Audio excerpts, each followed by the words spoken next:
And here we are. Welcome back to Redshirt Sophomore, where we never sit out. We are your hosts, MD and CD. What is going on? We got news. We got news. It's kind of old news, though, right? I mean, look, the agenda for today, we're going to talk about the ACC. We'll get to that. All right. CD has an idea, right? We're going to go through and just, answer questions that we have for spring football for every conference, right? We're going to start with the ACC because we haven't talked about the ACC a lot. But the news that we need to talk about is college football playoffs moving from what they originally had planned was six conferences with auto bids and then six and six what do you call them? Auto bids at Well, six large. auto bids six at large. Jeez, what am I doing today? But now they're moving to 5 and 7. So you're looking at the four power conferences, the four power conferences, and of course, maybe a G5 conference in there as well. And then you're gonna look at seven at large. So this was voted on. This was expected, by the way. Like people have been. I feel like when I talked about the 12-team playoff, that this is kind of like what I anticipated happening, anyways. And I think a lot of writers were on this pretty early as well. But it's only been made official now. Was this the right move by the College Football Playoff Committee? I mean, yeah, it was the most logical move. So, good for them for sticking with that. It makes a lot of sense. And obviously, some teams will be upset, some teams will be happy, yada, yada, yada. I think there's a lot of other buzz that's going on behind it. I don't think this is, going to be the format for the next 10 years. Obviously not. I think we know that a lot of changes coming within the next couple of years. What it's going to be, does anyone really know? Not necessarily, but a lot of agendas are being pushed behind the scenes. You're hearing a lot of reports. A lot of it's just like I'm gonna, reach for a mile and I'll take, a couple of feet type thing. Where like you're hearing the SEC wants four auto bids and the Big Ten wants four auto bids. In reality, they say that, but they'll just take a couple. Like they're understanding where they stand in college football, and they're trying to get as much to maximize their teams and what you have in your own interests, which is fine. I mean, a lot of people are. That's where we're at right now in college football. Everyone's kind of holding on to what they know and to what they can get. Eventually, the dust will settle, and we'll be fine, and we'll be here to talk about it, obviously. So make sure you hit that subscribe button and like the video if you guys enjoy this. ACC fans, hopefully you guys enjoy this. A lot of change in the conference, right? Three new teams. It's interesting and understanding that the Bears are now a ACC team, but it's awesome. I think all those three newcomers are bringing their own element to this conference. That should be exciting. Absolutely. Going back to the CFP idea, though, a huge talking point is, does Notre Dame get screwed by not being able to get in with an auto bid? Does Notre Dame get screwed as a program? I will source this question to you, but I will briefly give some thoughts as well. So obviously moving from six auto bids right to five auto bids helps them out significantly, right? Because now there's seven at-large bids that Notre Dame can snag for themselves. But I don't know how much this is actually screw Notre Dame by not being in the conference. I don't really know if it does. I mean, if you can't be within the top 12, that's kind of your fault. And let's be honest, like if you deserve to be a top 14, right? You're gonna be that 5 spot, and you'll be getting the 12 seed, which will probably be a group of 5 team at home. So, you know, good for you, right? That's it. In reality, yeah, it's frustrating, but also join a conference, right? And I'm not one to do that. It is what it is, Notre Dame, right? If you become all of a sudden super relevant and like all of a sudden you are the one of the top 5 best teams every year, then I'm sure they'll be making some changes to that. But as of right now, like Notre Dame in postseason play, a lot has been made of it that they cannot compete with everybody else. And, they got to prove them wrong before we can really make drastic changes to account for Notre Dame. Yes, and to quote from the College Football Playoff Committee out of Irving, Texas, I will say this is probably the part that screws Notre Dame the most, right? Not about getting in, right? But quote, under the 12-team playoff format that begins this fall, the four highest ranked conference champions will be seeded 1 through 4, and each will receive a first round bye. So you have to be the four highest ranked conference championships get the first round bye. right? So you could be looking at a Notre Dame team that is, number 3 in the AP poll, but then, you know, a number 23 ranked TCU that snuck out of the Big 12, is going to be getting the 4 seed over Notre Dame. Now, Notre Dame will have a home game likely in that scenario, but they will not get that bye that is probably pretty coveted by those top 4 seeds. So I would say that kind of screws them a lot in that aspect. I would imagine that they review this rule and potentially change it in the future so that teams that are not in a conference, actually have a shot. Or is this college football's way of, you know, trying to coerce Notre Dame to join a conference? Yeah, if you're jealous of TCU, then join the Big 12, right? That's kind of where I'm at with it. Also, yes, I think Marcus Freeman and the coaches and the fans are frustrated, but if you ask the decision makers at Notre Dame, would you rather have a first round bye or a home playoff game with all the money that comes with that? I mean, they're taking that home playoff game 10 times out of 10. And let's be honest, that's what drives college football, right? Right now, the money decision makers, that's what's driving it. So in reality, yeah, it sucks for those players and the fans and the coaches, but is there going to be much to do about it? And you can't create a rule. I don't know. I don't know. I'm more of a like it'll just work out in the end. If you are the best team in the country, you're gonna win it no matter what. So hopefully Notre Dame proves us wrong, and then they can have something to say. Yeah, my one thing with this too, like this is kind of like on a separate point, but it has to do with this. I was listening today. There was someone that was talking about, look, the 12-team playoff has a chance to really set things kind of in stone for college football and will like slow things down with the way that the sport is growing right now and kind of outgrowing its own shoes right now. And in the sense where NIL is crazy, the transfer portal is crazy, and that having this, solidified college football playoff format for the foreseeable future kind of just gives things a little bit more certainty down the road. I could not disagree with this more, by the way. I could not disagree with this more. Here's why. Like, if you have more college football playoff games, that's more money for these networks, right? That's more games that you have to play. Like, anytime you have more money, when you are adding more money into college football, you are accelerating whatever growth you're trying to stop. Now obviously we want the sport to grow, but I'm talking about the uncomfortable growths, right? The rule changes, the uh paying player, like whatever, like the more you add money, more money, more problems, right? It's literally like I think it stands very true in this instance with college football right now.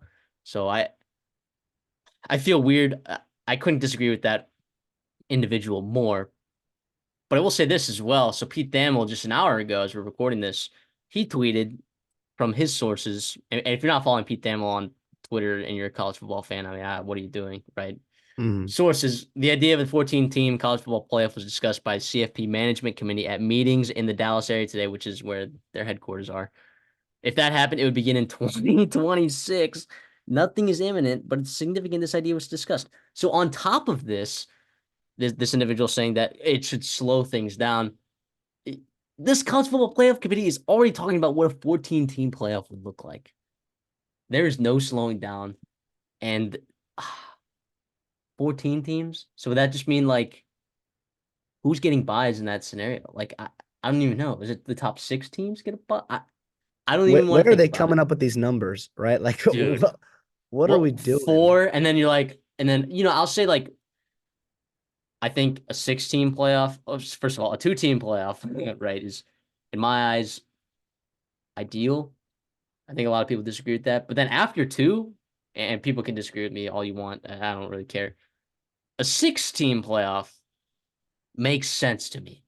A 6-team playoff makes sense. Oh yeah.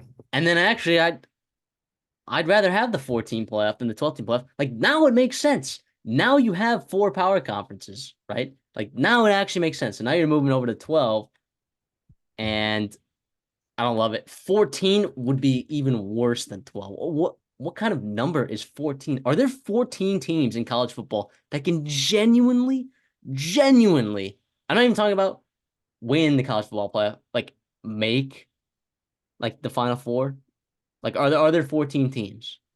Like if you look at like Division 3 football and FCS Division 1 or FCS football, I think a 1 and 2 seed has won like almost every year in the last 15 years in their playoff format. So I think there's going to be a little bit more parity in the college football that we're talking about. But man, I 14 is whack to me. 14 is whack. I can't be alone on this, right? No, all these reports, you never know. There's no way that the smartest minds in college football or in college athletics can come our way and be like, the solution is 14 teams. And I mean, but it's also, and it's not even the NCAA, right? This is not even the NCAA. The NCAA gets blamed for a lot of things.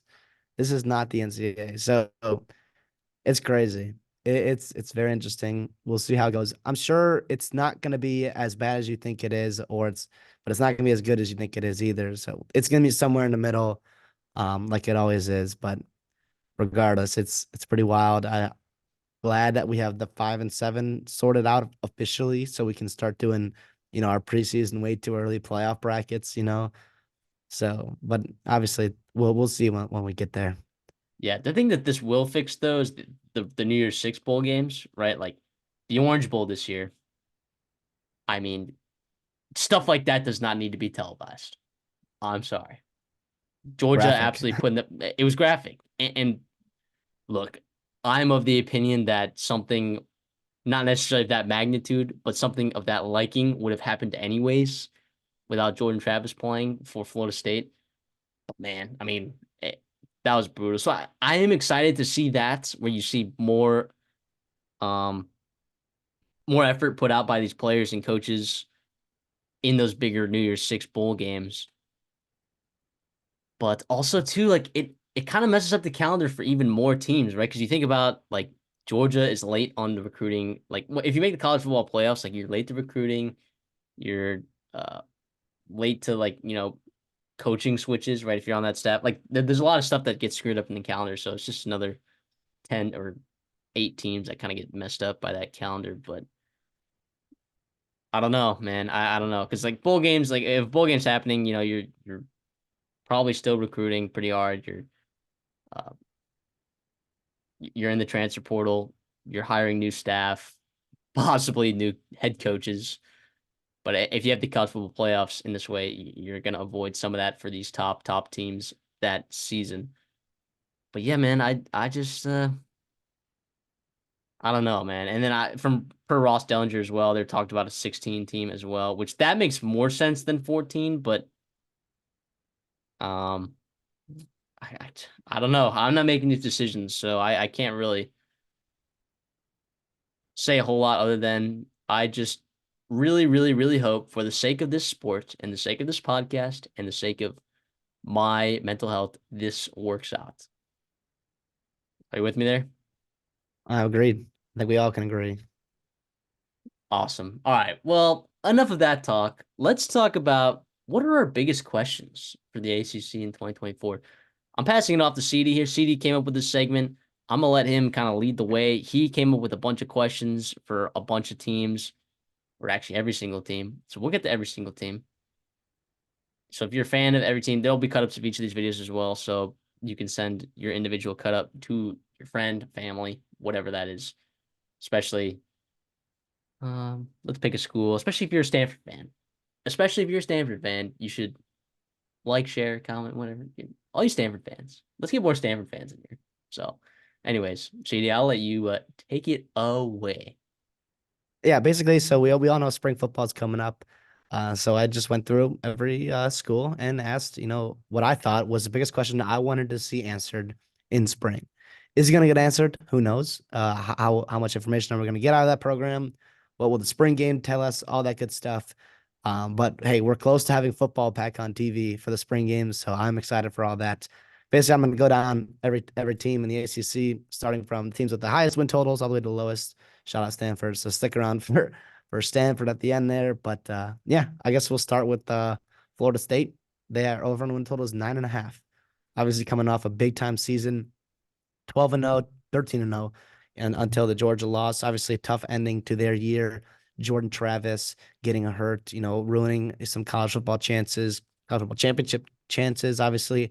But hey, bottom line is you found your guy in Mike Norvell. He knows how to develop talent. He knows how to win in the transfer portal, and also obviously attract some new talent in the high school rankings. But they're gonna have a massive overhaul on the offense. Now, I want to look at specifically how does the passing game look, right? Obviously, you lose, Jordan Travis, your quarterback, and the two guys behind him were nothing special, and they're out the door as well. You're bringing in DJU, experienced guy who has a lot of ties to the ACC from his time at Clemson. Wide receivers, you're losing Johnny Wilson and Keon Coleman, obviously, two studs, freaking natures in their own rights. Keon Coleman, more so than anyone, was just an absolute game changer. Everyone saw week one against LSU what he meant to this team and this roster.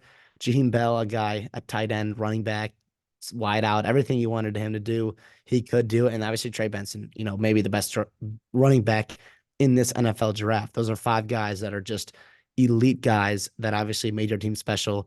And what it was, there's a lot of, new guys coming, or even like some up and coming young guys, that are going to take over that role.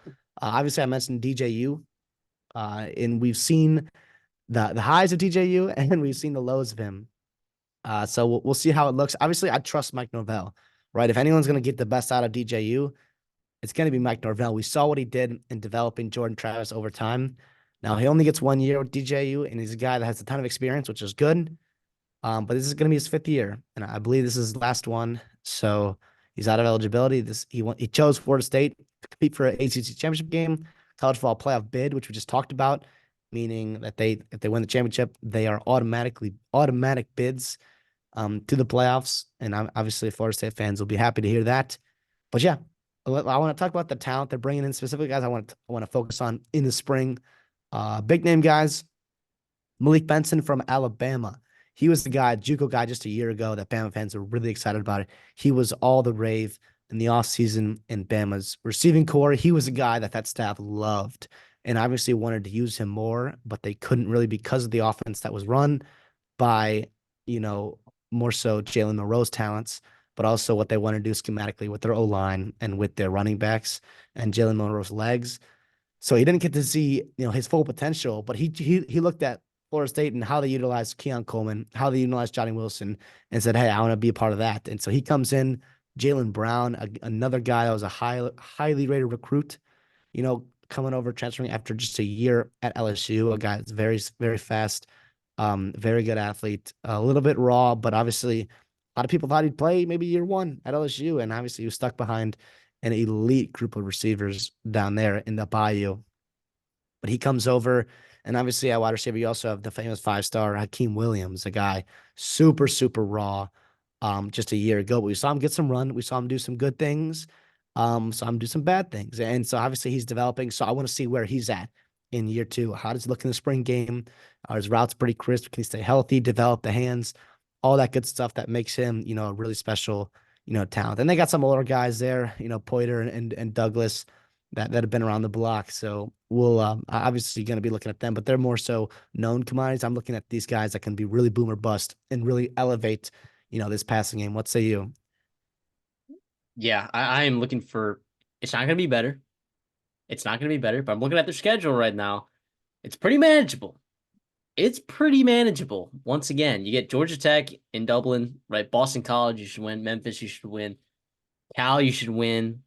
SMU might be a tough game, but it's a game that you should win. It's a hey, welcome to the conference game, right? Then you get Clemson, right, who will be good next year, but you get them at home. You get them at home, and you get a bye before you go to Duke, and then you go to Hard Rock to play Miami, which is not really a road game, except especially for Florida State. There'll be more Florida State fans there than there will be Miami fans.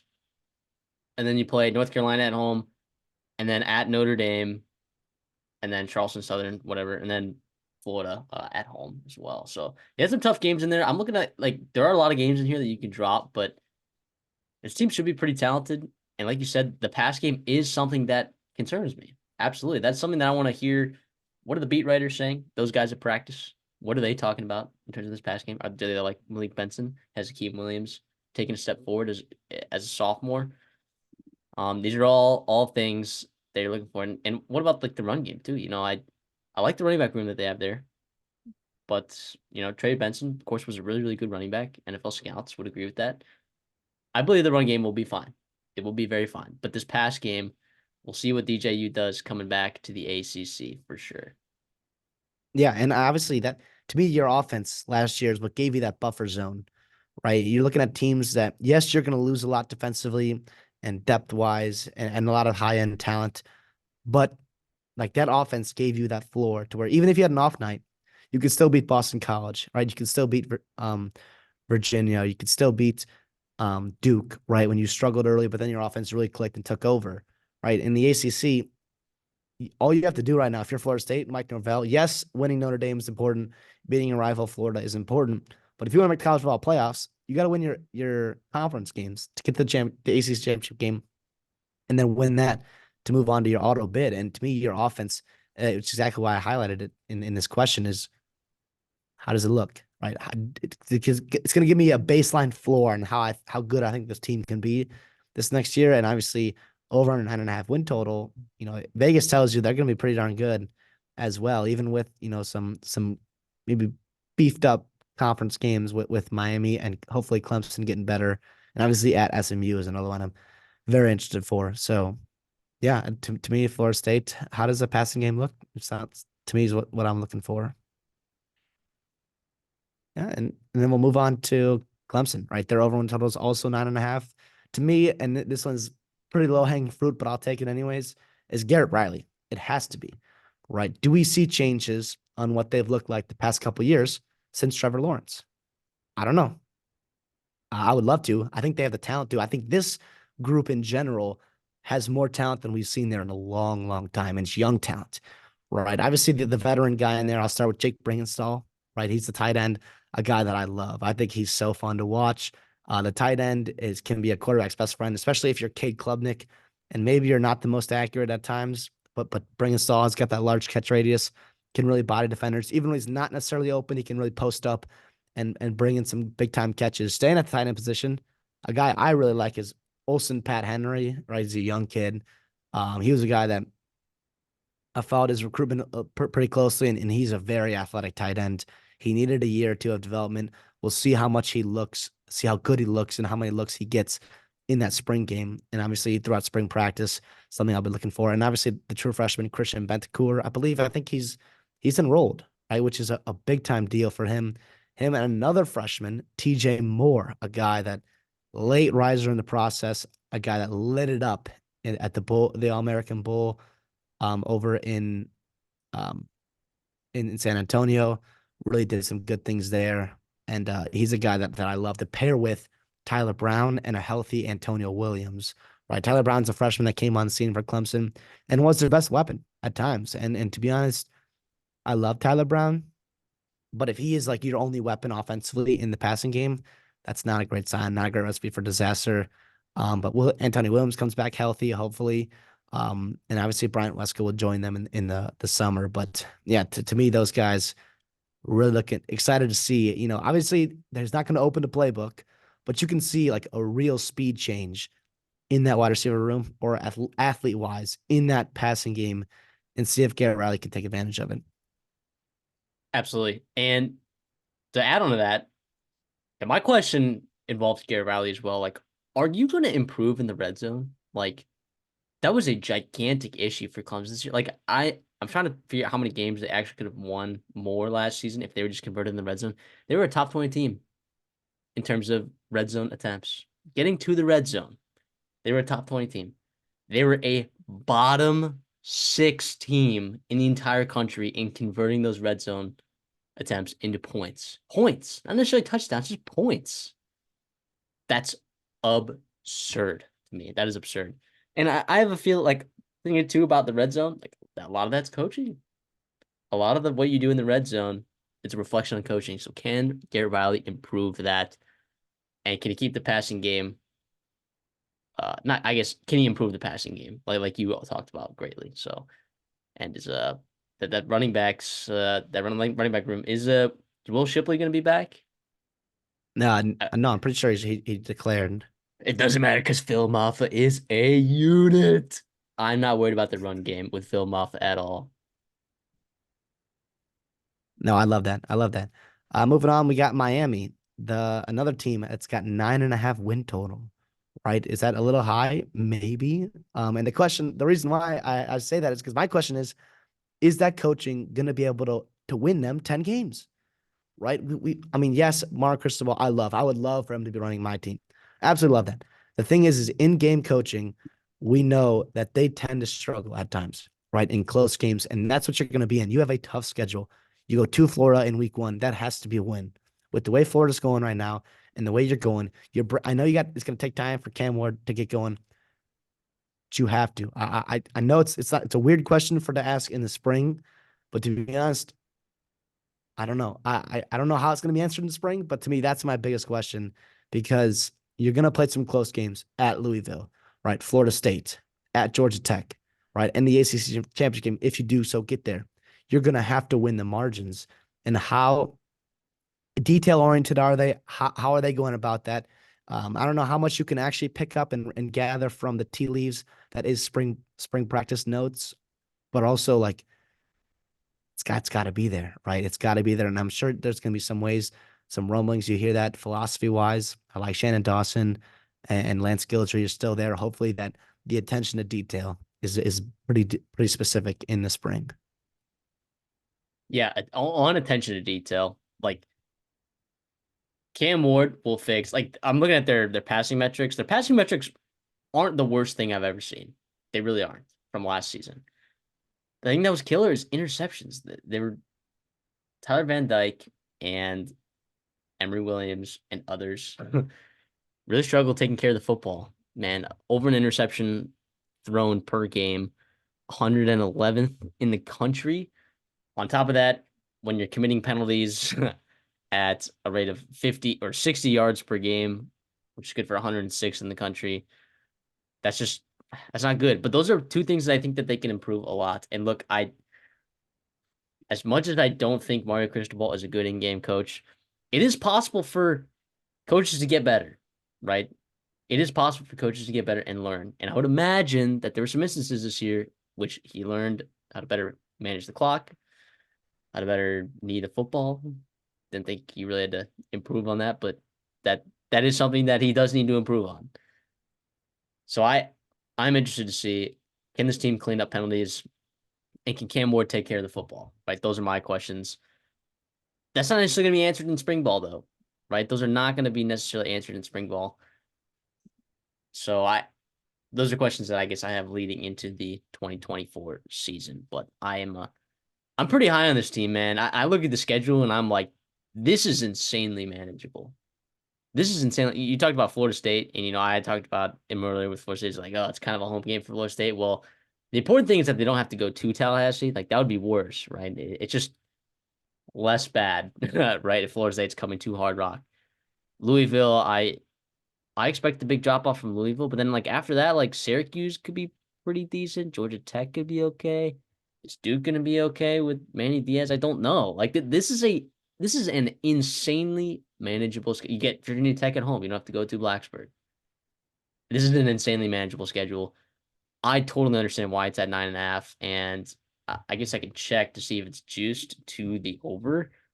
But my guess would be that it is juiced to the over. It is juiced to the over, and I like it a lot, man. I like it a lot. So we'll see. I agree with everything that you said, though. Yeah, yeah. So kick it off. Moving on to Louisville, right? Their under win total is also 9.5. You have four teams in the ACC where the over under is at 9.5 to me, which is a lot, right? So a lot of teams have to win, have to be feeding on the bottom feeders, and that makes sense. You've got four teams with either 4.5 or 3.5 win totals, so like that to me tells you there's some parity in this league. But to be honest, in my opinion, I think the top of the league is a little bit closer to the middle than some people think. And obviously, my question for Louisville coming up, they're losing a lot, right, to the NFL draft and to graduation, all that good stuff. I believe you got you got about 10 guys, very talented roster, 10 guys that might be practice squad guys at least in the NFL. So that's a lot of guys you got to replace on obviously a very successful season this past year going to the ACC championship game. Does the transfer portal class, how many holes can it stitch up? They're bringing in 26 guys. That's a lot. And I know that Jeff Brom had to do that last year a little bit, and he hit on some guys. Jack Plummer, most notably Jamari Thrash, guys that did really well for him. And I like Storm Duck.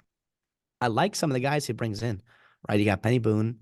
Very interested to see him. Obviously, we know a lot about him, but we'll see how that goes. The quarterback room, with Tyler Shuck coming in, is he going to be healthy for spring practice? I'm not too certain about that. So we'll see some other young guys in there. But you're bringing in Ja'Cory Brooks. You're bringing in, Colin Lacey, some other guys that I do really like, and I'm interested to see. And so we'll see how they slot in. Are they battling for depth positions, or are they pushing for that starter positions and really, bolstering the top end of this team and of the roster?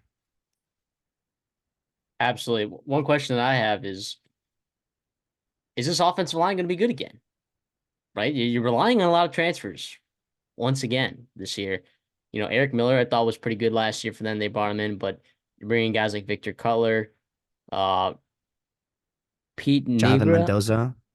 Jonathan Mendoza, Monroe Mills. I mean, so there's a lot of new faces on the offensive line. If I'm hearing stuff out of spring camp saying, wow, this Louisville offensive line looks really good, I'm going to feel really good, right? But it might take a while, right? Like, we might not hear really not good things about this offensive line until fall, right? It's going to take a while for these guys to mesh.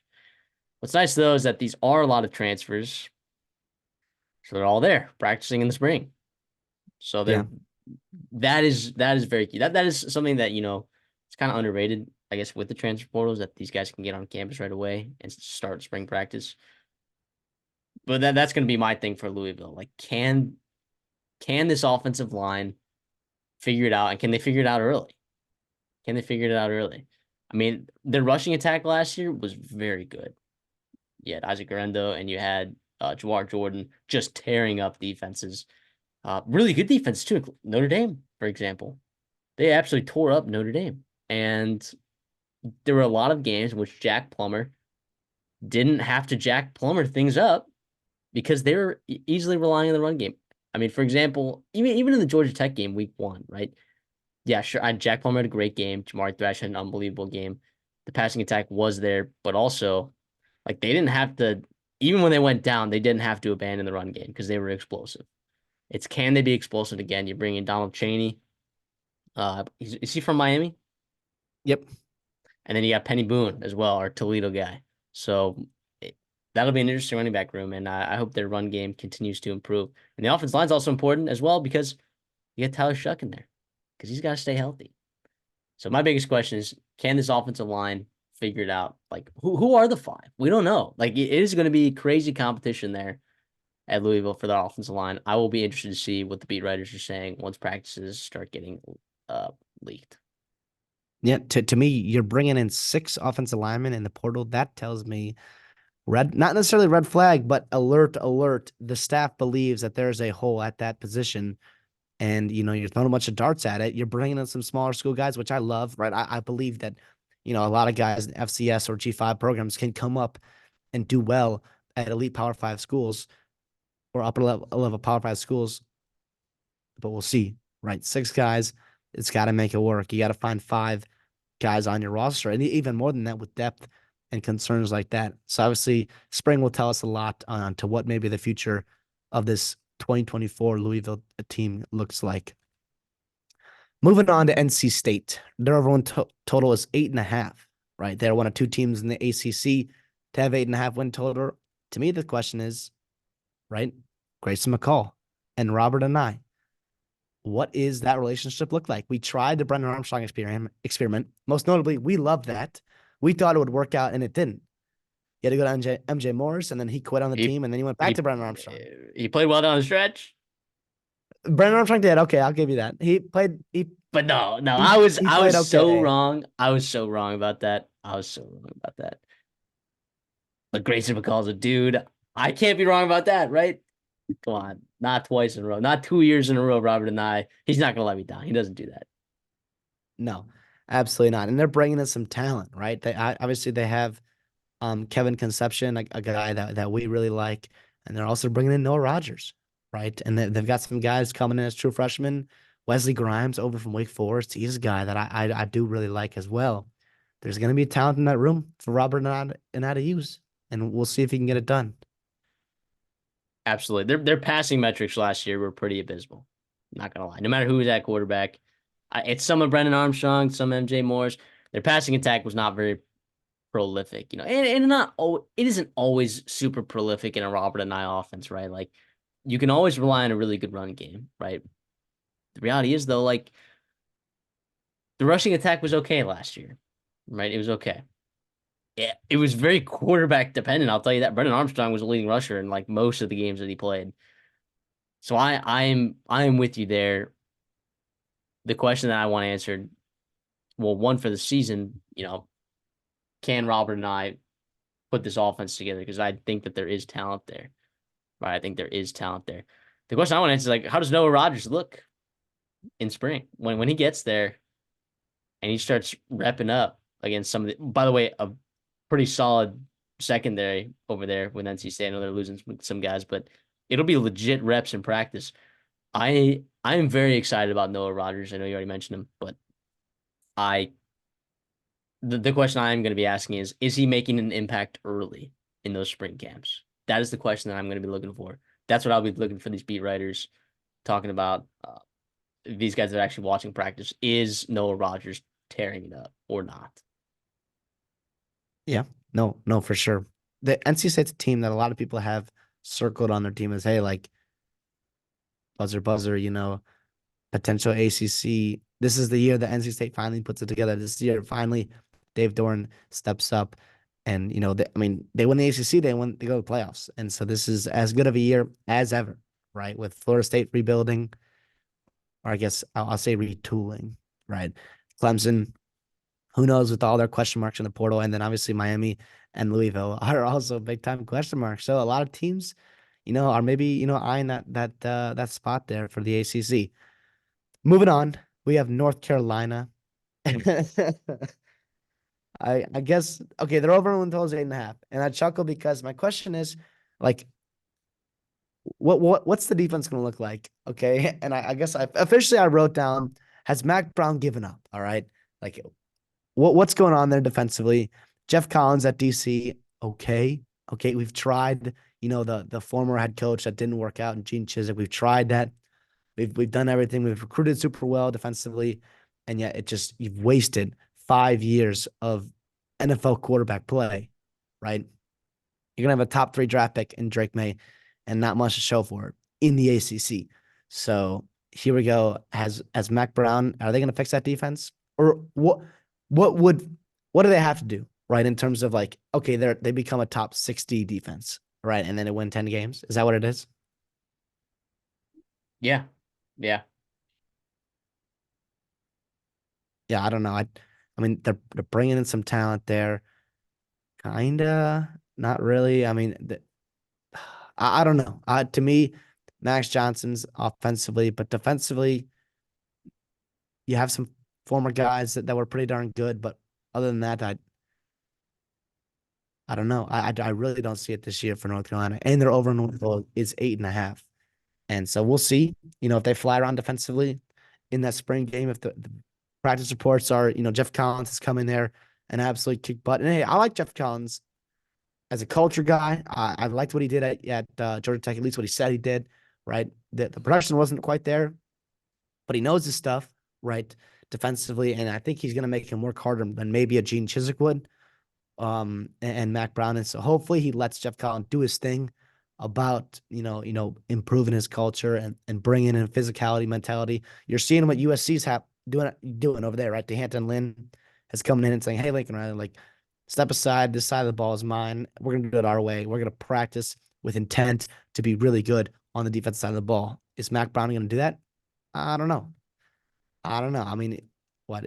He's isn't 72 years old, right? Lincoln Riley's still up and comer age wise. I don't know if Mac Brown's going to really revert back and change what he's doing at this point, but we'll see. Yeah. So in spring, I'm looking for physicality, intentionality, and obviously similar to what Miami said, but more so just strictly on the defensive side of the ball.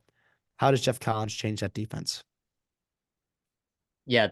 The questions I'm going to be asking is Is Mac Brown taking his cholesterol medication? Right? Is he cashing Social Security checks? Is he reserving retirement homes or reserving retirement communities already? It's like, dude, here's a fun fact. All right. Do you know when the Korean War happened? That was the 50s. 50s. Here's the thing. I'm gonna make fun of Mac Brown's age, and I know we have uh listeners that are like, oh, well, Nick Saban was the same age, you know, but also Nick Saban retired. So, uh, and also it feels like, I don't know, man. Mac Brown, it feels like he doesn't have the energy, man, anymore. He doesn't have the energy. They are not recruiting at the level that they should be recruiting at. And when they do, they are not developing the talent that they're developing. Feels like he's kind of set in his ways. He's hiring similar coaches year after year.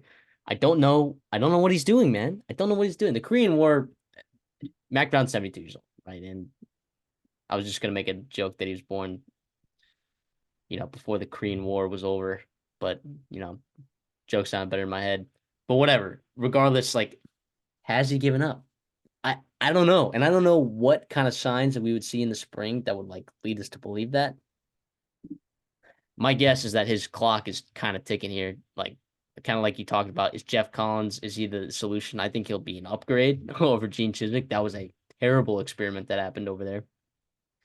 But my other question is like, how's how's the quarterback position looking over there? How is the quarterback position looking at? Sorry, how is the quarterback position looking for North Carolina? Drake May, as we know, was an absolute stud. He's a stud, and NFL scouts know it as well. He will be playing in the NFL on Sundays, right? You got Connor Harrell in there, which you liked a little bit of what you saw from Connor Harrell. Max Johnson, you're bringing in from Texas A&M. I don't know if Max Johnson's the dude. You need to have a very good offensive line for Max Johnson to be extremely effective, and also receivers that can separate. Can Nate McCollum separate at an elite level? To be honest, I don't know. I don't know. I hope he can, because look, Mac Jones is going to be holding on to that ball forever. I hope that Connor Harrell works out. But what makes me worry about Connor Harrell is that, and I thought he played okay against West Virginia in the bowl game, but they went and got Max Johnson like the second day that the transfer portal opened, right? Max Johnson was in the transfer portal immediately, and for good reason, right? He was not going. He lost the job. Jalen Henderson behind him had actually played really well, and then Marcel Reed had done well in the bowl game, even though Max Johnson entered transfer portal before the bowl game. There was a chance that Max Johnson was going to be fourth string next year at Texas A&M. There's a legitimate chance. Probably third string. Maybe wins the battle, wins the second string over Jalen Henderson, but he leaves, and they took him right away, man. So is that like, hey, we have a problem at quarterback, or is that like we need some kind of quarterback depth, right? And maybe we'll find that answer that question in the spring. See who's taking reps. We'll see how the spring game goes. I'm kind of hoping that Connor Harrell wins the job, because I'm kind of excited to see what his athletic ability can do for that offense. But Drake May was really good, man. And their win total once again is 8.5, and there's no Drake May. Kind of sketch, if you ask me. Kind of sketch. Yeah, a lot of things that's to go right for him. But hey, moving on. Looking to SMU, right? Their first year in the ACC, their over win total in year one is 7.5. And to me, that's a credit to what Rhett Lashley's building there, what he's done, building talent, acquiring depth. And that's my thing. Is their depth up to par to compete in a better conference, a deeper conference, right? We saw him do well against an American on the last couple of years. And yes, that's all fine and dandy. But hey, you open up your schedule and you host, out of conference, you host TCU and BYU, a couple Big 12 opponents. But then you got Florida State and Louisville right at the beginning of conference play. For all of those four teams, all in the first 6 weeks. And then you have a real chance to win some games in the ACC to make up some ground, right? Potentially if you lose to Florida State and or Louisville, right? To me, you got to test your depth. Your depth has to be better than what it's been. And also we can see that in the spring, because yes, you're going to play some tough games early, but if you have depth and you're getting better and you're peaking in October, November, right? then you're going to be able to go on a run and maybe backdoor your way into the ACC championship game and hit on your over under, all that good stuff. I love it. I do like their two deeps, right? They got a ton of upperclassmen on them. But are they guys that can play, or are they just older guys, right? Like Preston Stone's coming back, even Kevin Jennings behind him. I know you like him. I think they have a really interesting shot to be able to do some damage in the ACC, pending their depth. And then that's what we've seen with BYU, with Cincinnati, UCF, even a little bit. Right, teams that come and make that jump up to a bigger, tougher conference. Right, their depth was tested in year one. To me, Rhett Lashley knows and understands what he has to do, and he's been building for this. And I think they have a pretty good spot to do that. But we'll see and get that question answered in the spring. Absolutely. This offense was awesome last year. It was awesome. My question is, can this offense still operate at the same level that it did when it was in the AAC? I think it potentially can. Honestly, like with all this conference realignment, you mentioned that SMU, their over under win totals at 7.5. That is the highest that I've seen of any new G5 team moving up to a Power 5 or Power 4 conference. That's the highest that I've seen in any conference. SMU is built to win football games. And is Jalen Knighton back next year? Maybe. I know LJ Johnson will be for sure. Their run game was really effective last year when they needed it to be. Their pass game was obviously super, super effective. I'm a huge fan. I'm a huge fan of this team. So I guess I don't know. I looking at some of these transfers, like is Deuce Harmon going to be really good? I don't know. I guess that's a question. Like, how does their secondary look? Can it look, I guess, better? Can it improve from last year? Um, yeah, I guess I don't know. I mean, look, their their defensive metrics look really good, right? But they also kind of beat up on some not so great competition. There will be better competition in these conferences that they're in. Plus, like when they face some really good offenses, they did struggle. aka Memphis, right? But also everyone kind of struggled with Memphis's offense at the end of the game. Yeah, how did Iowa And State do it? and the boys were buzzing. They were buzzing. But yeah, I guess I'll just say can their secondary prove. I'll keep it simple. I can't wait to hear what's coming out of those camps come time for spring practice. Yeah, exactly. All right, moving on. Another team with 7.5 wins is the Virginia Tech Hokies, right? Year two of Brent Pry, right? Not to be confused with Brent Key, right? They have the Hokies, kind of buzzing. They were a team that obviously caught some people off guard early on, with their weak schedule and the way that it fell off. And then obviously, they lost some games down in November, but they were right there in the ACC race. And obviously, a lot changes with a couple teams added, but their team that saw their over under increase significantly from a year ago and to now at 7.5, and to be in that upper half where they belong in the ACC. They're bringing in just 4 guys in the portal. All right, Aeneas Pebbles, a guy I love from Duke. A couple other guys as well. Yeah, to me is can they take that step up, and how does that look offensively? Right? Is Keon Drones? Can they push the ball down the field? What can they do? Can you open it up? Can you give yourself a little bit more margin of error so that you don't have to just play good defense and run the ball? Yeah, my question can Kyron Jones improve? Can he improve? I thought he played pretty well last year, but there were some games, man, where he stepped up and some defenses got physical and they took a lot of stuff away from him. So he's insanely athletic, but can he improve? Right, that's the big thing. In some of these leagues, like you just sometimes you need a really good quarterback. I think Kyron Jones can be a good quarterback. He is a huge step up from anything that they've had in the last couple of years there at Virginia Tech. So that is just my biggest question. Can Kyron Jones take a big step this year? The former Baylor transfer. Yeah, and they're a team. The reason why they're getting all this buzz is because returning production, right? Bill Connolly's stuff, all those metrics, which are pretty legit and pretty favorable, right? They are bringing back 86% of their production from just a year ago, 95% on offense, right? And so we'll see, can they become more dynamic with that? right? To me, I hope so, and we'll see in the spring. Moving on to Talk Duke. about what? Hold on, real quick.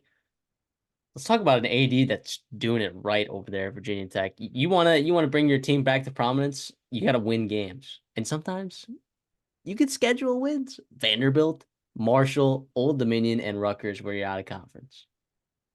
Hey, Old Dominion, Marshall, you cannot count out, right, Okay, playing those Virginia teams. there is Virginia Tech definitely has PTSD from Old Dominion for sure. But you gotta believe no Jason Henderson over there for the Old Dominion Monarchs, no Javon Harvey.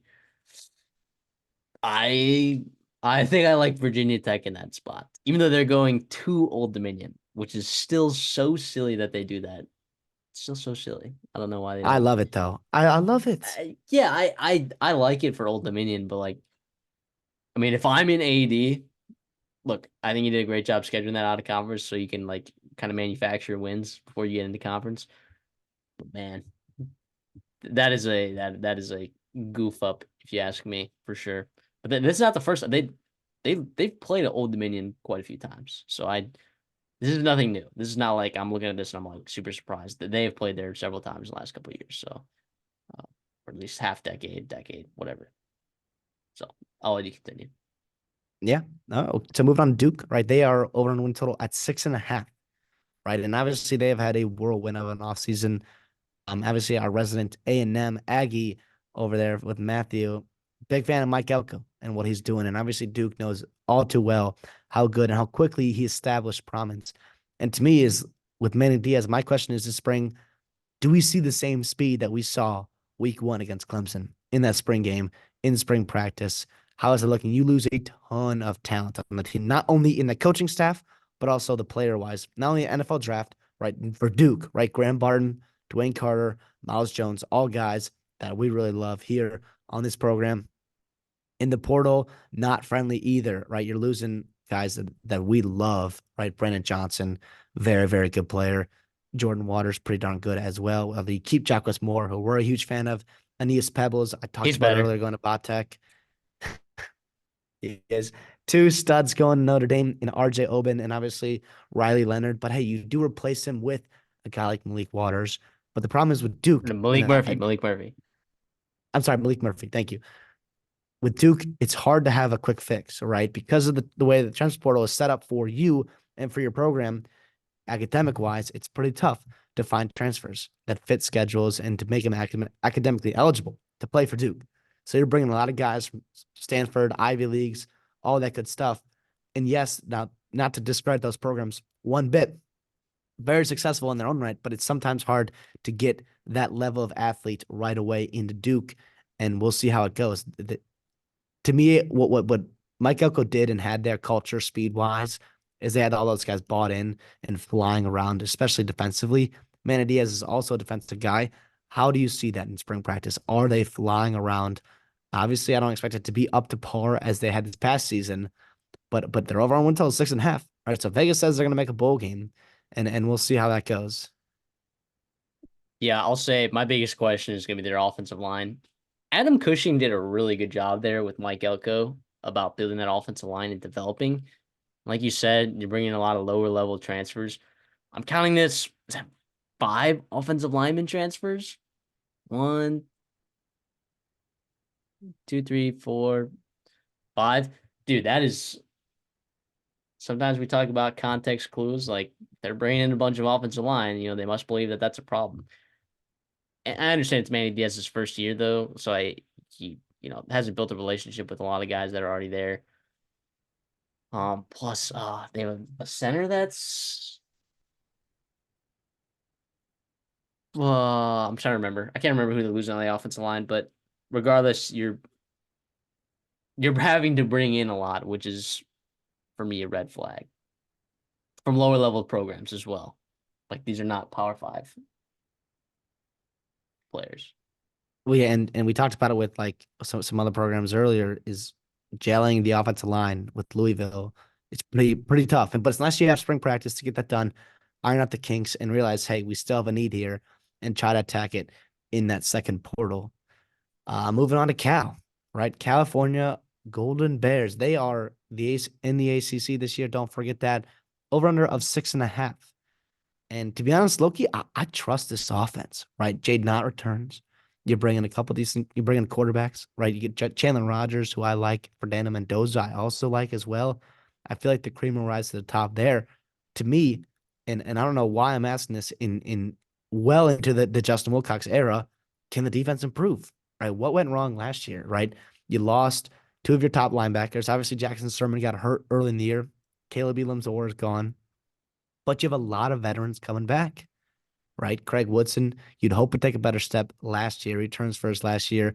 David Reese, another seventh-year guy.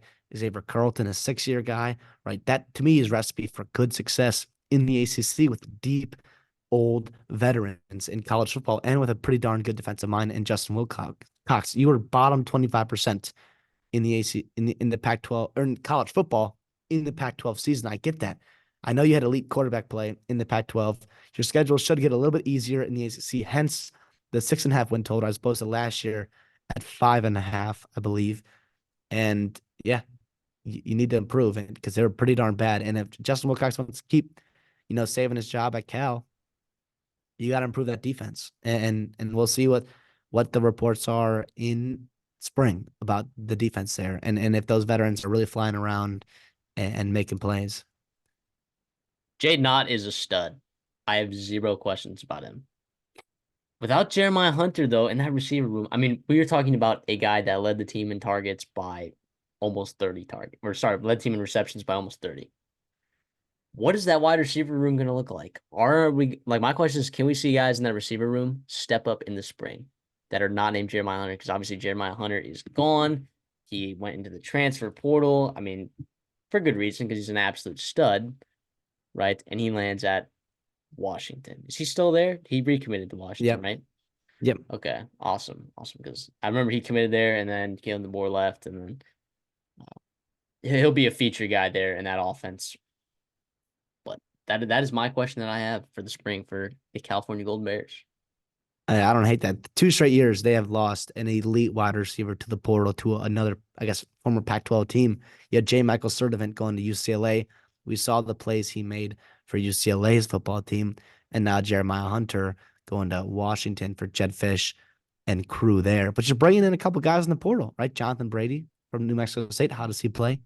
Right? You're bringing in Mikey Matthews, a guy you're familiar with from Utah, I who like I him a like lot. a lot as well. Yep, exactly. And Tobias Merriweather, the talented player from Notre Dame. So we'll see how they all gel, but obviously It was a it's clear going to take need, though. time. It was a clear And need. Plus, you but lose your credit for offensive coordinator. You lose Jake Spavital to Baylor. So we'll see how that all looks. Actually, wait. No, Jake Spavital was not the offensive coordinator. What am I thinking? He was the head coach there. That's what I'm thinking. Gosh, that was how many years ago was Jake Spavital the coach? I guess only a couple. Gosh, Jake Spavital. Who's he just the offensive coordinator for? Texas Tech. That's what he was. Gosh, what was I thinking? What was I thinking? Sorry about that. Didn't mean to just misinform every single person for a few split seconds there. That's fine. That's fine. All right, moving on. We got Syracuse also has an over and win total of 6.5. Oh no, he was the Right. offensive coordinator there last year. Duh. Okay, yeah, Yeah, yeah, that's what yeah, I yeah. thought. Texas Tech Okay, had he someone was. else. It was Texas State. Then he went to Cal. He was head coach at Texas State. That dude, all right. I just looked like an idiot in front of our fans, but that's all right. No big deal. We ride. We ride. Look, hey, here's a fun fact. Jake Spavital coached Johnny Manziel and Brandon Weed. There. Did I gain your trust back? Real quick though about that OC, they're bringing in Mike Bloch from North Texas, who's coming over with Chandler Rogers. So some continuity there, pretty important. Yeah. Okay. Anyways, moving on. We have Syracuse. The Syracuse Orange over and win total 6.5. Vegas thinks they're gonna make a bowl in year one, right? Year one of Fran Brown. That should be exciting for Syracuse. I know it's been a whirlwind of an off season. You've put together a darn good staff. You've recruited pretty darn well. You've had some transfer portal wins that have been awesome. Does the more talent lead to more wins? With a workable schedule, you've got to be able to take advantage of this. You saw Louisville. You saw Louisville and what happened there, and what they did last year. Year one under Jeff Brom. It didn't take long to take advantage of a pretty weak schedule and get some hit on some good transfers, and now you can really overhaul and change the future of that program in just one offseason. So for Syracuse, does that talent lead to more wins? I don't know. I don't know. I mean, I have a lot of questions for Syracuse in this spring, but I'll be very specific. And I guess, look, this is a team, of course, Garrett Trader. They were the fighting Garrett Traders for the last couple of years. Their passing attack didn't look so great at all. It was so bad, actually, especially when you had Del Rio back there in Del Rio Wilson in there for Garrett Trader when Garrett Trader was hurt. Can Kyle McCord, does he look comfortable this spring in a new offense with different levels of talent? Does he look comfortable? That's my question. I think he can. I think he can. So I'm just gonna keep it simple with that is my only question. Does Kyle McCord look comfortable in spring practice? Yeah. And Damian Alfred would have been a guy that would have helped him for sure, talent wise. He's obviously got dismissed by Syracuse just over a week ago. So that's gonna hurt them in spring. But yeah, a lot of promise going on at Syracuse, which is an exciting time to be in New York. All right, moving on. We have Pittsburgh, right? The Pittsburgh Panthers had a tough year last year, so their over and win total is 5.5. Right, Vegas thinks they're going to be just under a bowl game. They're bringing a new OC, right? Cade Bell, Pat Narduzzi trying to change things up. How differently does the offense look? Are they pushing the ball down the field? Right, Cade Bell did a ton with Western Carolina the past couple of seasons in the FCS, putting up over 500 yards a game, 320 passing yards, right? Almost 40 points a game. They're going to throw the ball, right? So who's going to be the quarterback? How does the snaps break down? Do you trust Nate Yarnell? Do you trust Christian Velo? Right, two guys that you've seen a lot, I guess. Eli At least that Holstein. staff is. But you're bringing in Eli Holstein, right? He's a guy, and I don't know if I trust him. He's still pretty young, but Cade Bell was like, hey, we want him in the offseason. So that's where you're standing in To play this tight Pittsburgh. end. He didn't deserve Come that. on. Sorry. Come I'm sorry, on. guys. Hey, He did not he was deserve once that. he was once a pretty darn good recruit, and obviously didn't work out at Bama pretty quickly, but doesn't mean that all is lost for Eli Holston. Oh, absolutely. No, you're look, and as an A&M fan, of course I was upset about losing Eli Holstein, and I was like, "Dog, gosh, dag gummit, Bama freaking just coming in. They already have a quarterback in that class. And then we end up with Marcel Reed. So I actually I don't mull over that very much. TBH. So, but I look at Pitt. I mean, gosh, this is a team of messes last year. Messes. Their defense was not very good, particularly their secondary. They committed like the third most penalties in the entire country. Oh man, I I have a lot of questions. And like you talked about, like the quarterback is probably the most important position to get right. And that's the kind of question. But I don't think that answer, we're not going to get that answer in the spring, right? That is a question I'll ask is who's going to be the quarterback? Not sure that it's going to be answered. My other question, uh, that's that's such a big one. Let me see if I can pull something else. You got anything else on Pitt before I can find Yeah, another question that I have for this I guess team? I'll say when I ask who's the quarterback, I guess the question is like, do you have a quarterback you can trust? Like at least, yes, you're probably the battle probably will still go into the fall, right? Summer and fall, but do you feel good about those? At least one of them rising to the top, right? And if you don't, then you're have a real problem, because obviously Phil Jerkovich was not the answer this last year, and you cannot go 2 straight years of having abysmal quarterback play if you're Pitt in the ACC. If you're trying to get Pat Narduzzi back to right his winning ways at Pitt, and I believe he can. I do think he's a pretty darn good coach. He's won a lot more at Pitt than I think a lot of people would. So you've got to give him credit for that. But we'll see. We'll see. I do think Cade Bell, it's fun. He's coming in, and obviously everything looks great on paper. But when rubber meets the road, right, it's pretty tough. It's pretty tough out there. to really put together big time, um, a, big time quarterback play. And they don't need it, but they would like it for certainly.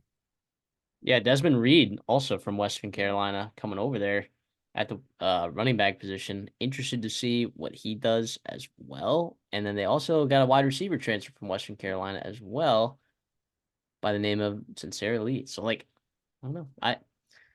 My question is Pat Narduzzi going to mess this up, man?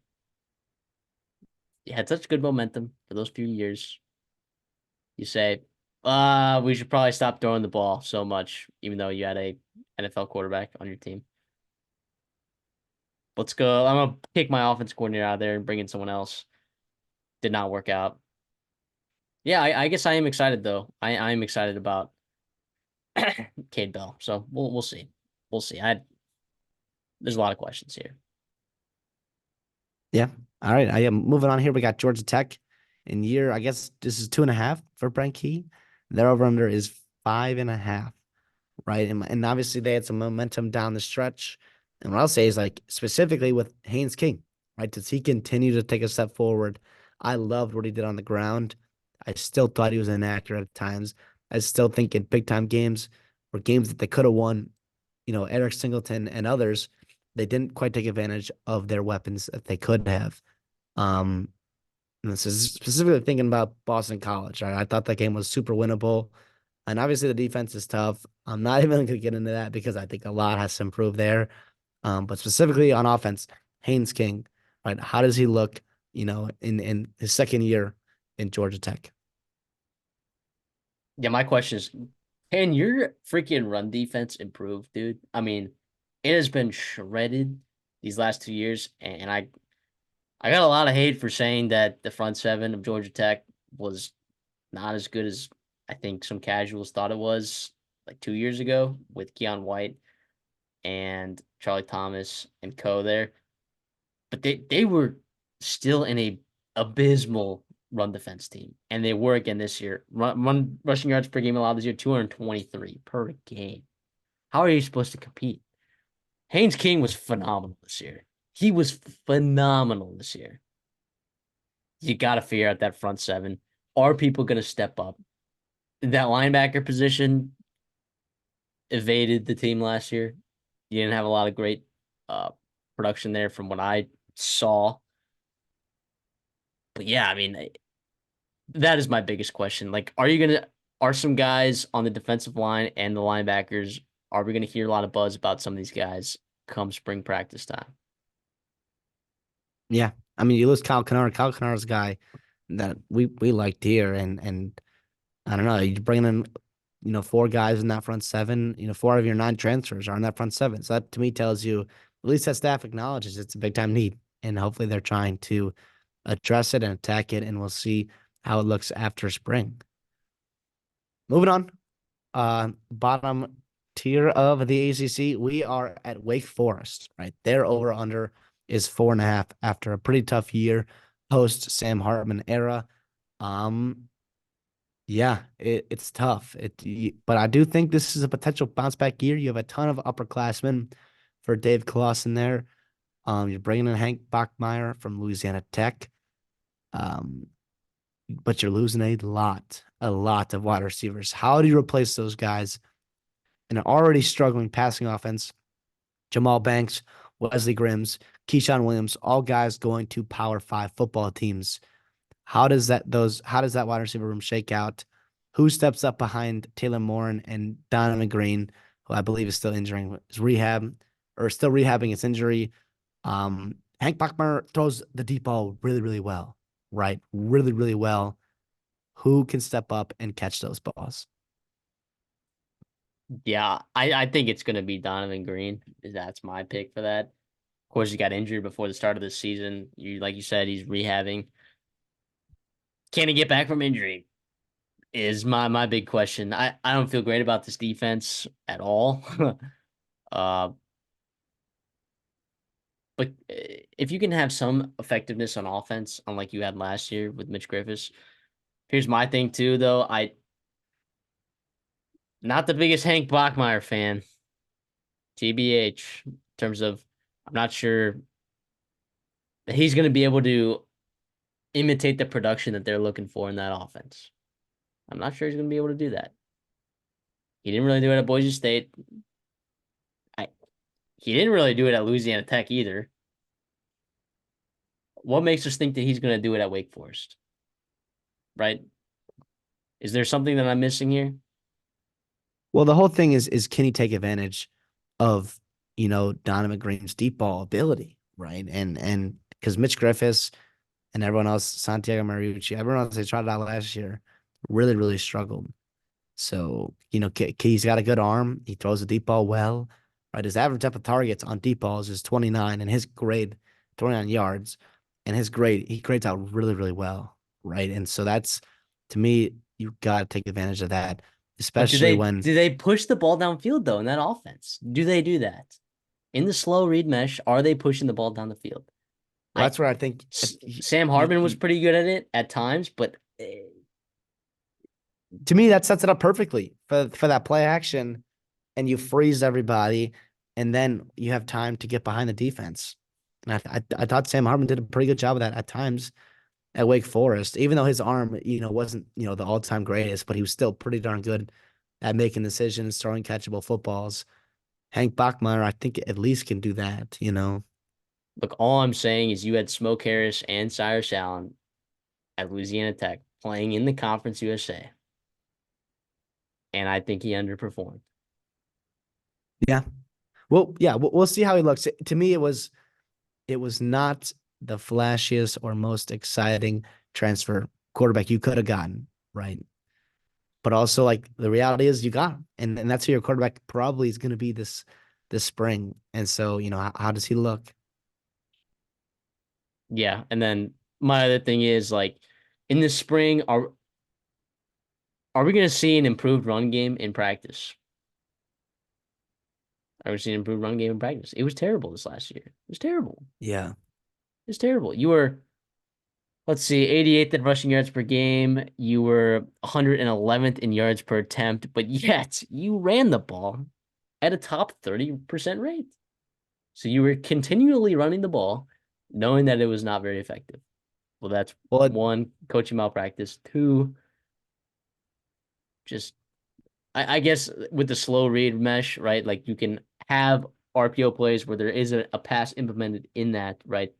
Where they take away your pass read, but still, like Wake Forest has never been a giant team on the offensive line, but they've been fast. And I don't know, like even with Kenneth Walker, right? When he was at Wake Forest, was he all that effective? Running the ball at Wake Forest? I'm not he was sure. better at Michigan State than he was at Wake Forest, Well, and yes, their O line yes. wasn't great either. Yeah, I just think, yeah, part of that is who you had at quarterback, and I was a Mitch Griffiths fan, right? I think we both were. And it didn't I work liked him in out. the spring game. I liked him in the spring game. Man, Yeah, so we'll see. Hopefully, better luck for Hank Bachmeier and our Wake Forest fans here. Moving on, right? We got a couple more teams left. Boston College, right? Their over win total is 4.5. A lot of questions here that we could be going about. Um, to me, I'm gonna go fun one, right? Can Thomas Castellanos take a jump in year two in his first year with Bill O'Brien? Right? Bill O'Brien comes in, gets hired. Obviously, we did our video on that.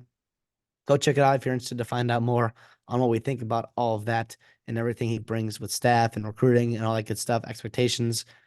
But Tommy Castellanos really needs to improve in his intermediate throws. Really needs to improve in that. And I get it, that's hard. Who doesn't need them and improve that?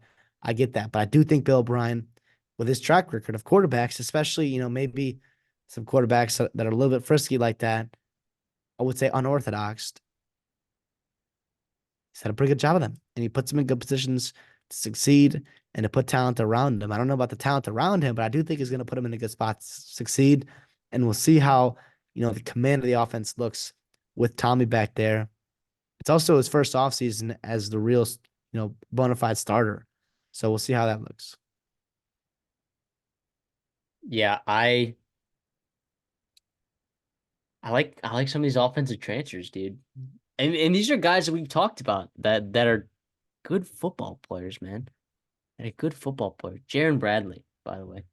Do you know he was going to he's going to Boston College next year? Yeah, that's a big time get. To me, that reminds me a ton of when they grabbed the Ryan O'Keefe from UCF. Just a UCF. guy. It's like, wow, that's a pretty darn good get for Boston College.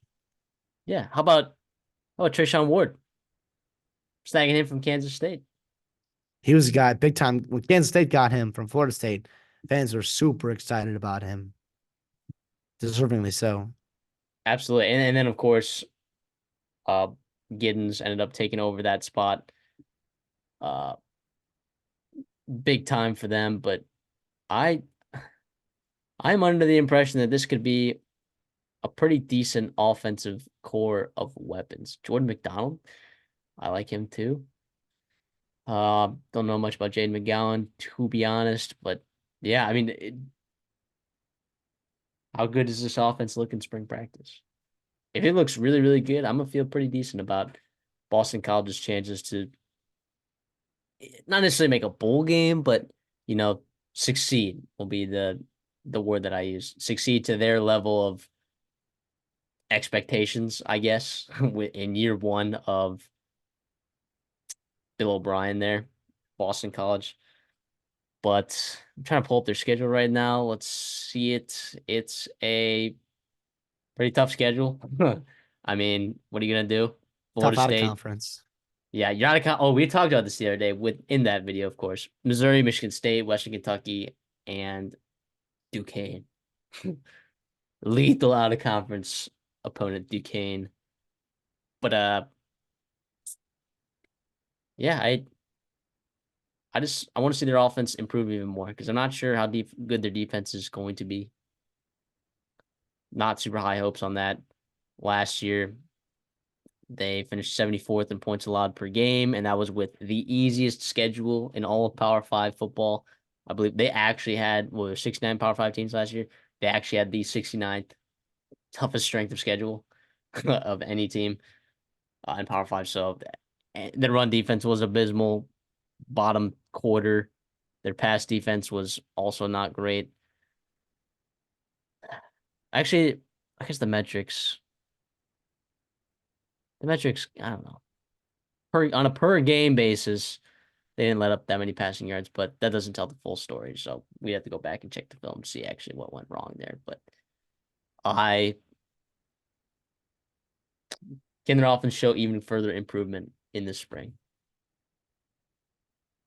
Yeah, no, for sure, for sure. Moving on, we have Virginia, right? Their over-win total is also at 4.5. Right, Tony Elliott, hot seat season. This is make or break for him. Not necessarily make or break, but I would love to see some improvement in year three. Obviously, that's had a lot to deal with, in rebuilding their roster. But to me, I'm looking for an offensive playmaker to emerge outside of Calandria, obviously, who's awesome. But someone trying to replace Malik Washington, and obviously, you're not going to have the same production of Malik Washington, but you someone's got to fill that void and get all those catches and yards and touchdowns that Washington did. And it could be a collection of guys, right? You got Malachi Fields is still there. Chris Tyree comes in from Notre Dame.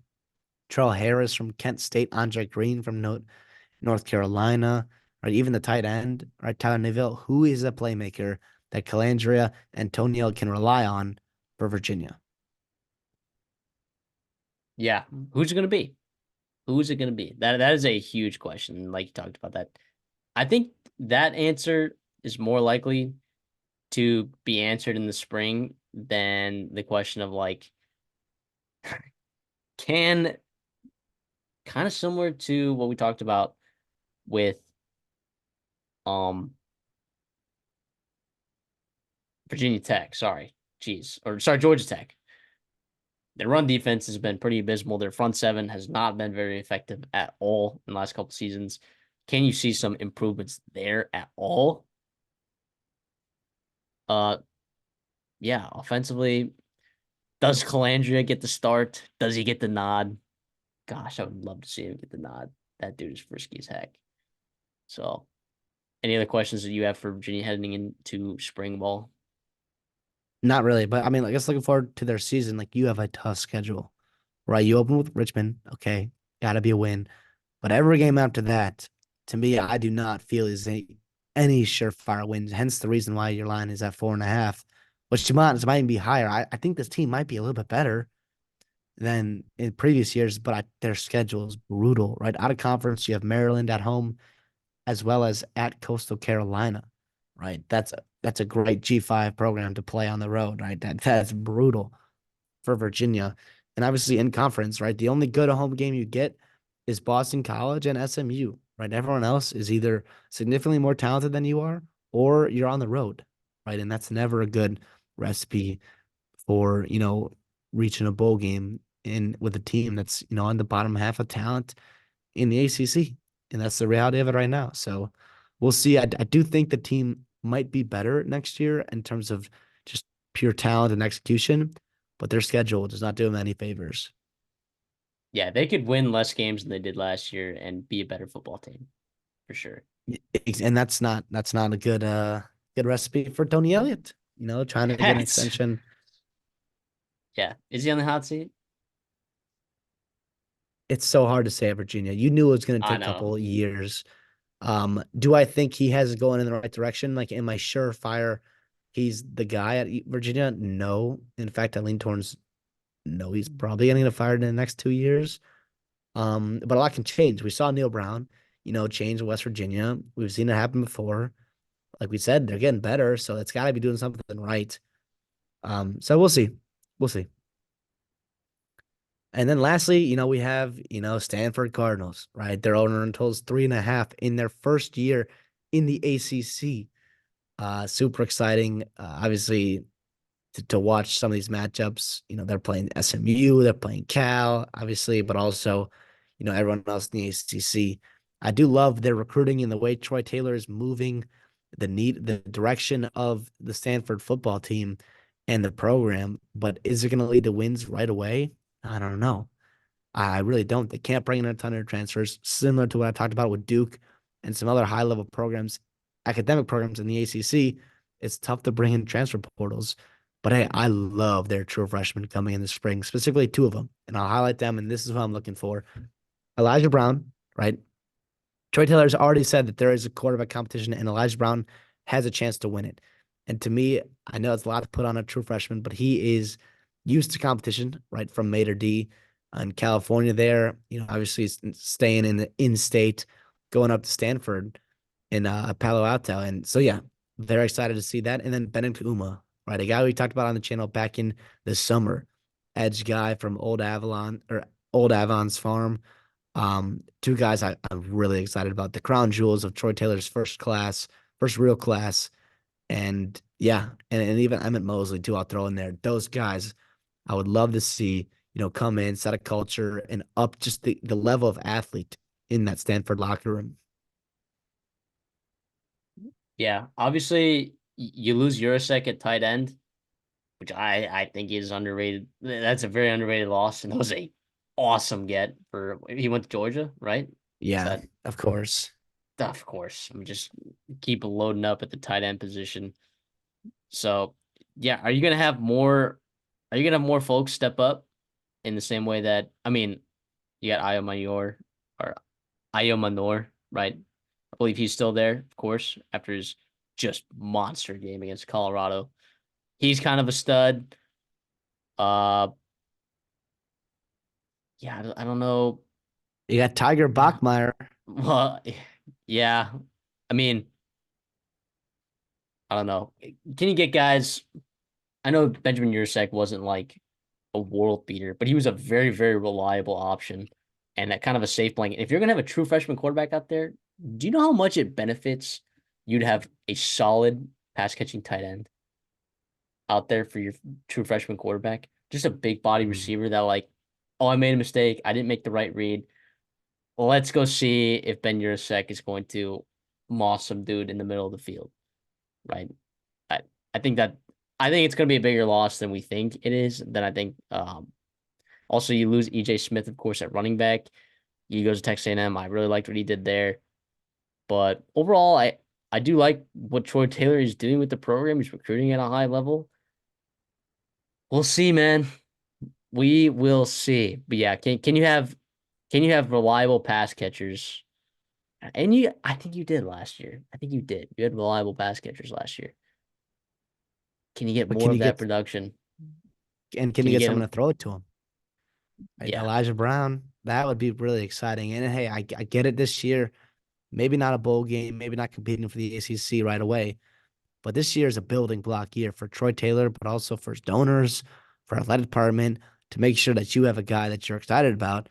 And if Elijah Brown comes in and lights it up in the spring game, I mean, you're telling me that season ticket holders, season tickets won't go up, right? Like that to me, I think that would be massive for the future of the program and obviously Troy Taylor's success there.